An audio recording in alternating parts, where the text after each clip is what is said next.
Good morning, good afternoon, good evening, depending on where you are in the world. Feels like I'm coming on the webinar after a very long time. Uh,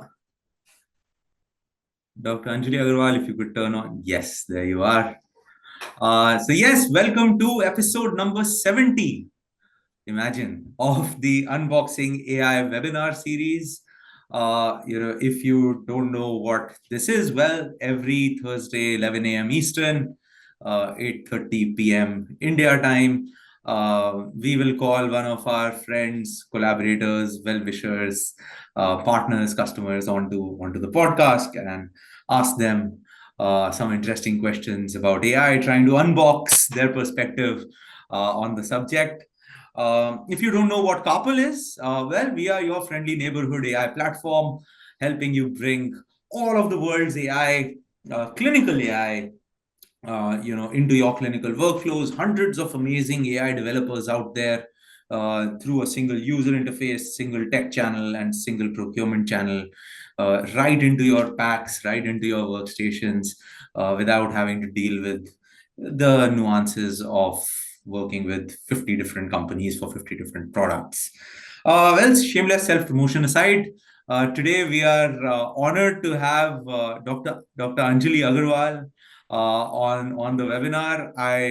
I'm also proud to say and happy to say that she has single-handedly attended the most number of unboxing AI webinars today. So Dr. Agarwal, we have to make it, or Anjali, we have to make it better than any of the ones that you've attended.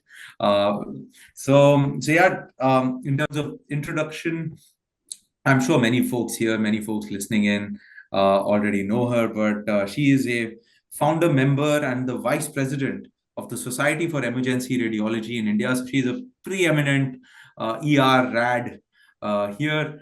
She's actively involved with the American Society of Emergency Radiology, the European Society, and the RSNA as well.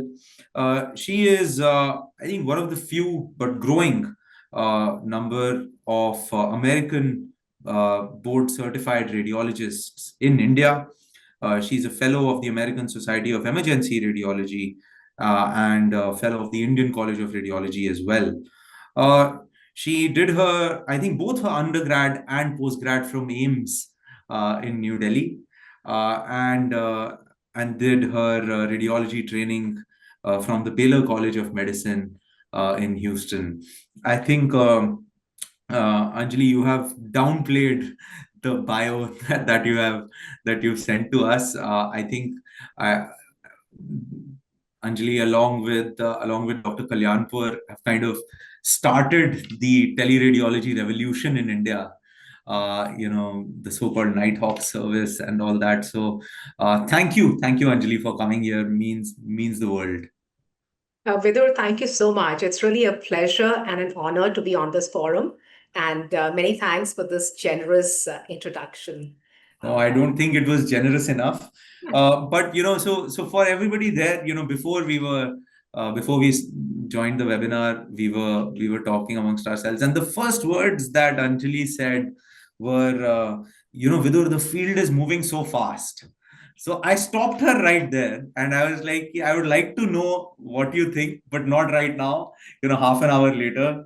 So Anjali, why do you think the field is moving so fast?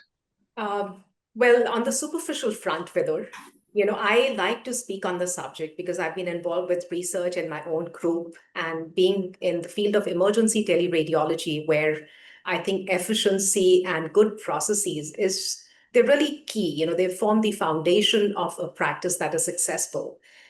The emergency teleradiology practices are also volume-based practices. So that's where, efficiency is key. And being a teleradiologist, as far as accuracy is concerned, the quality of report, you really have to be at par, if not, you know, uh, ex- exceed the quality of the on-site radiology group, Uh-huh. to be acceptable. Yes. And this is what I noticed when I moved back to India in 2003, when teleradiology had just started.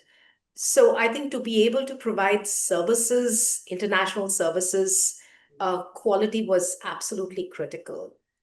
And as I mentioned, I like to stay engaged with the various artificial intelligence tools, and I like to read a lot, speak on the subject. And every time I have to give a talk, even if it's a month apart, I have to update my talk because the previous talk is already outdated.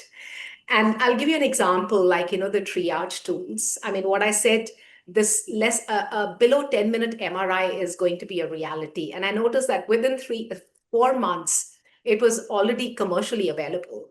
Then the pixel shine, the software that's highlighting, using low radiation CT data and making it high quality and high resolution data. That's also part of commercial equipment.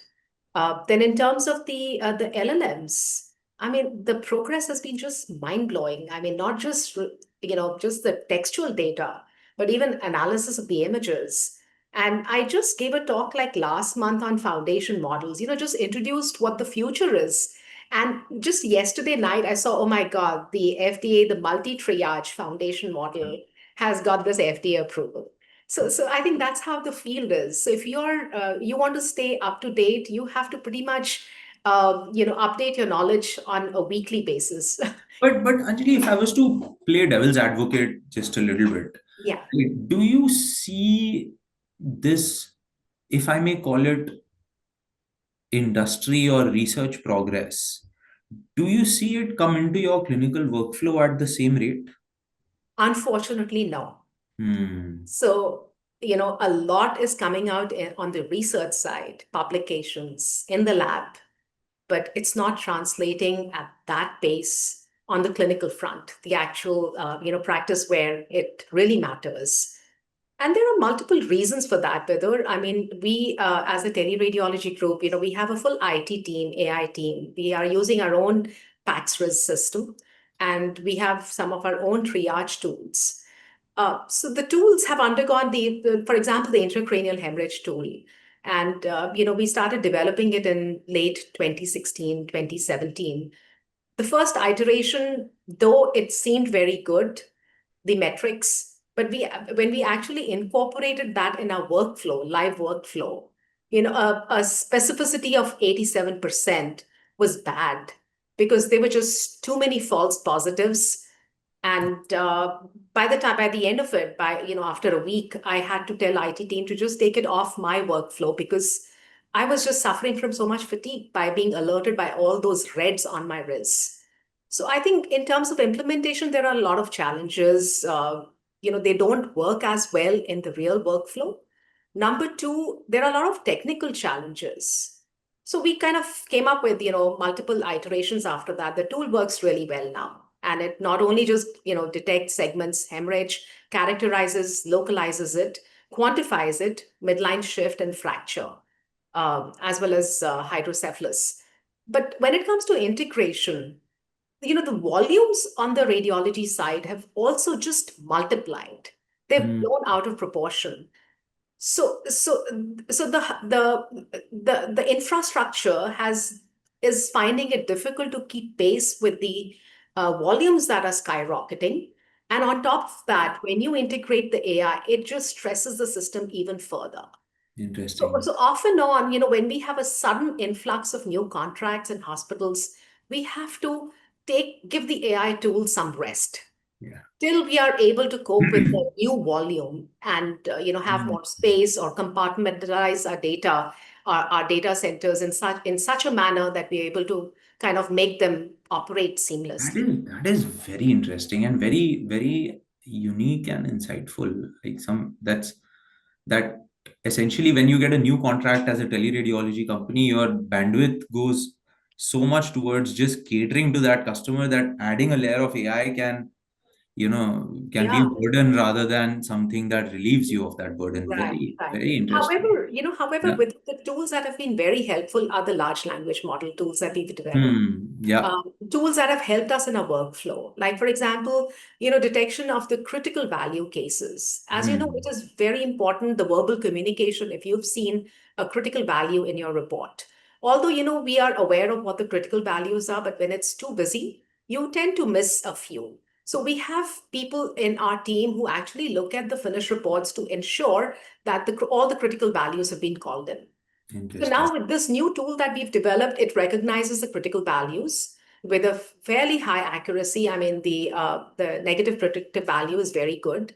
So we've been able to reduce our human workforce on that front because they Wow. just need to look at the flagged cases. And also our radiologists are from diverse backgrounds, multiple Hmm. nationalities. However, the outputs at the other end, we like to keep them standardized. Some hospital clients, they prefer structured reports. Some Yep. are okay with prose reports, or some have their own templates that they would like us to use. So these models help us, not only just like voice to text, but also converting that text into a structured report or a prose report in the order that is suitable for that No, client. I think it's so interesting, Anjali. Earlier today, I was giving the reason I have a quote on is I was giving a talk at the Indian Rheumatology Association, Congress, on, of course, AI in imaging and rheumatology, and I had zero AI tools to talk about from a rheumatology perspective because it's just so complicated, and just taking them through the regulatory pathways itself is so challenging. But moving on, you are also one of the few people, and of course now the trend is being set. But you're one of the few people to move back to India after having a very good career, if I may say so, in the US. Um, why and how can somebody today do it? What are the options for them?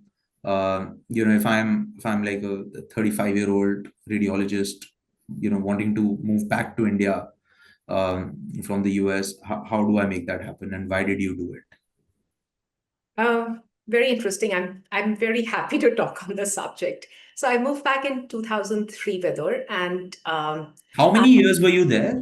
I was there for 8 years. So I did Oh. my residency and I worked for a year at Hmm. in Houston as a junior assistant professor, clinical assistant professor.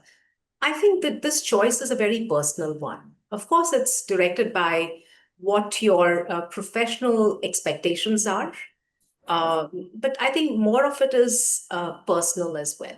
I'm very attached to my family and to the Indian way in general, and I like that familiarity. So this is home for me. So that was the biggest incentive of moving back. Um, and and I just was lucky because teleradiology had just started out. In the US, I think the training is fantastic. It is so standardized. And that's why the American Board of Radiology qualification is recognized globally. So, as an ABR, you know, uh, hospitals in the Middle East, Africa, India also recognizes, MCI recognizes ABR. You can Oh. read for multiple countries. So I think it's just personal choice, and options are many. So for the American Board of Radiology qualified people, you could branch off into a career in teleradiology where you could be reading for many countries across the globe, including the United States. Uh, or you could be an entrepreneur like my senior Dr. Arjun Kalyanpur, he set up the company Teleradiology Solutions, and there are others too who've set up like second opinion companies, like for MSK radiology, for other subspecialties. You could start off a subspecialty society. Because being an ABR and you have to maintain your CMAs, you end up going frequently to the international conferences. You network a lot. So people know who you are, they know what you stand for. So you are, in a sense, visible to the international community. I Hmm. think that really helps in terms of collaboration. And in the current day and age, it's not competition, it's collaboration that can really get you that far. And And how have you seen things change, in the last 20 years? The practice of, like if we talk very specifically, the practice of reporting scans for the US from India, uh, what has been the change? uh, the volumes have really gone up. So the Oh, okay. data influx is tremendous. Hmm. because almost every stroke case you end up seeing like a CT angiography study over like 2000 images. The image slices are much thinner, so there's Hmm. just many more images that you have to look at. That's number one. Number two, I think there is more and more inclination towards requesting for final interpretations. Now, since I'm located, primarily in India, so I do a lot of my reads are preliminary reads that, I do communicate with the emergency room physicians, but they need to be reread by a person who is based on the US soil and also credentialed in the hospital. Oh, interesting. So I think So you there's can't more. do final reads from here. No, because it's because of the insurance reasons. Like, Ah, yeah, okay. so Medicaid, Medicare, so they would not get reimbursed for those cases. So Okay. that's the other thing. And thirdly, and unfortunately, what I've noticed is that the and this is across the board. It's not just the United States. I think I've been to emergency rooms here in Delhi also. I've noticed a decline in quality of the emergency room, the physicians, the Oh, first interesting. person that you see. Hmm. So in the past, when I used to interact with the emergency room physicians, they had seen the patient, they knew what the patient, what they were ordering, and why they ordered that radiology exam. Now, 60%, almost 60% of cases that I read, and I could be wrong, but this is just a figure, they have no, they really don't know as to what's going on with the patient because imaging got ordered before they actually examined the patient. So I Wow. think theirs is also a very overlooked. A friend of mine who's a body radiologist in the US had once told me that if people had their way, they would just put a CT scanner at the entrance of the ER, and anybody who walks in gets like a pan scan uh, through. Well, I mean, that's true for all the level one trauma centers, Vidur. They Yeah. have the scanner in the emergency room to But do improve. you think it is overutilized? It is, I feel, yeah, Hmm. grossly overutilized. In fact, you're talking about overutilization, and I kind of took it to my advantage because when I started out in 2005, 2006, and we had, because we were reading for India to in other countries, we had radiologists who were trained in India, Indian MDs, and I noticed that their ability to diagnose gastrointestinal pathology on CT was not as good as what mine was. And the reason Hmm. is because we used a lot of ultrasound here. We still do. And in Hmm. the US, a lot of it is CT. So I had a huge collection of, GI pathologies. We published a few like appendicitis, this and that. And not only that, even like female adnexal pathologies. So I have like talks that I've built up on just CT diagnosis of adnexal and female acute pelvic pathologies, just Interesting. taking advantage of the fact that I see a lot of it on CT, and people here in my professional circles see a lot of it on ultrasound, so they get a different perspective. Very interesting. So we'll just take a couple of questions, actually, Oh, because so one is, this is Dr. Suresh Mukherjee, who we all, love and respect. So he asks, if you are reading studies performed in the US remotely in India and are using, some AI tools, which country's medical device regulatory guidelines do you follow? Very interesting question. The US yeah, FDA or the Indian yeah. CDSCO? Dr. Mukherjee, thanks. That's an excellent question. It would be the US FDA rules that I would be following if I'm reading for the US. Just like if I'm reading a case from the US, so I have to be licensed in that particular state, credentialed in that hospital. I should be totally all right to read a case if I were in the US, though I'm located in a remote location. So those regulatory guidelines would be the FDA, US FDA. Got it. And then we have a question, but I'll take, I'll continue on that thread, but I do want to answer Aditya's question. So Aditya Gupta asks, hi, Dr. Anjali, you spoke about the fatigue that radiologists encounter with triage notifications. How does one solve that issue from a product standpoint? So what can, as somebody who's maybe building these solutions, what can one do? Uh, Basically, you have to tweak your parameters. So once you've developed the tool, see Hmm. what kind of a setting you're deploying it in. Is it just a triage setting? And if it's a triage setting, say like my emergency teleradiology workflow, I think you need to be on the same table with the group and see what level is okay for them. Because, as a triage tool, you really are going to get a few false positives. But to what extent that false positive is okay for your workflow? So I think that's where you need to validate that within your own practice. And I will take that one step further. Anjali, do you feel the ER doc should get access to those outputs before you have read them? Uh, I see no harm, Vidur. I mean, Hmm. because it's already there on the packs. Say, for example, the tools that are being used at the hospital end, and I Hmm. get those, their outputs here. And those PACS images are also available to the emergency room physician. And if that is helpful for the overall um, patient care, I see no harm with that. Of course, I Hmm. think it's subject to the local policies and what's okay with the radiology department on site. But I see no So harm. I'll tell you my opinion, and I'd And love your yeah, thoughts on it. yeah, go ahead. I feel that we think of sometimes we think of things so much in isolation that we forget the fact that the so I'm glad that you said yes, right? I think we forget one that ER docs are clinicians.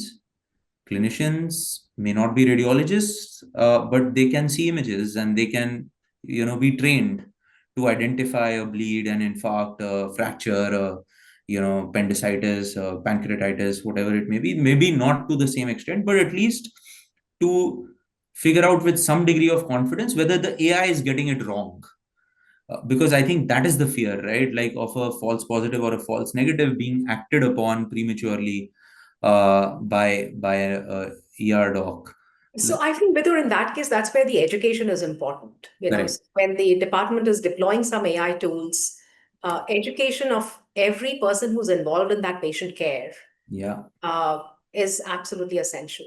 In fact, Because I can give you an example, Anjali, of like, we work in Singapore. There, literally fracture AI outputs are being shown to techs, right? So that and the simplest thing is they see a fracture, they call up the radiologist because nothing works as effectively as a phone call. So Whether you mentioned techs, and you talked about emergency room physicians using AI tools, I think there is no way to bridge the gap between the demand and the supply. The radiologists are really in short supply. And in fact, because when our initial versions of the AI tools failed, and Hmm. our workflow is very busy, and we do use like some kind of peer review. So we actually we trained our radiology technologists. So we have a curriculum, and we trained them on critical findings, detection Oh. of critical findings, and they did peer reviews. So off and on, they do alert me that, hey, Dr. Agrawal, can you review this case? Do you think there's a hemorrhage on image number 12? So this is a tech at your client hospital. No, within our group. Oh, And in okay. fact, we published this in Emergency Radiology.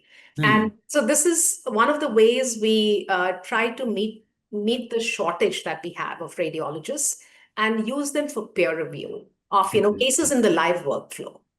And it has worked very well. We published, and the results are excellent. And So basically, what you're saying is a tech with AI is possibly a much greater resource for a radiologist than AI alone.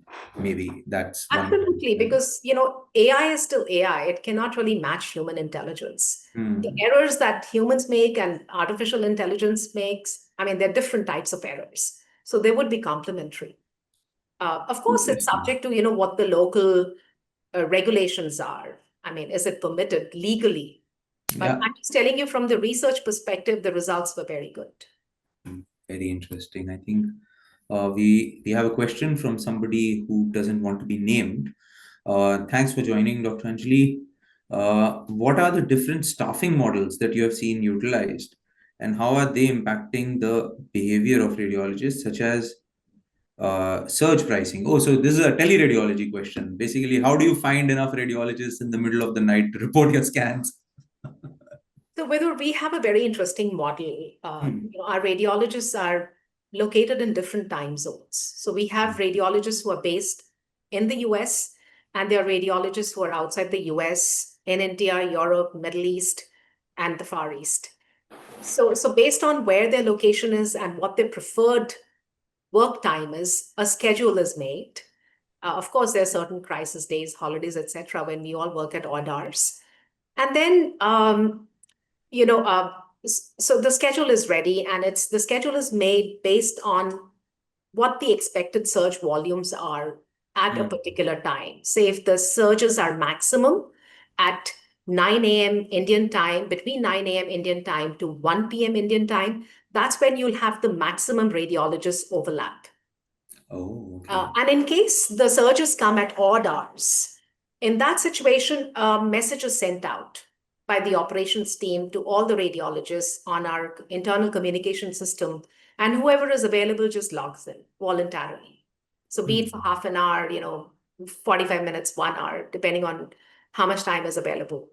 So that's And how we do what it. is just for, if you can share, what is like the like good to have turnaround time for an ER report, and how do you measure it? Like when does the TAT start for you?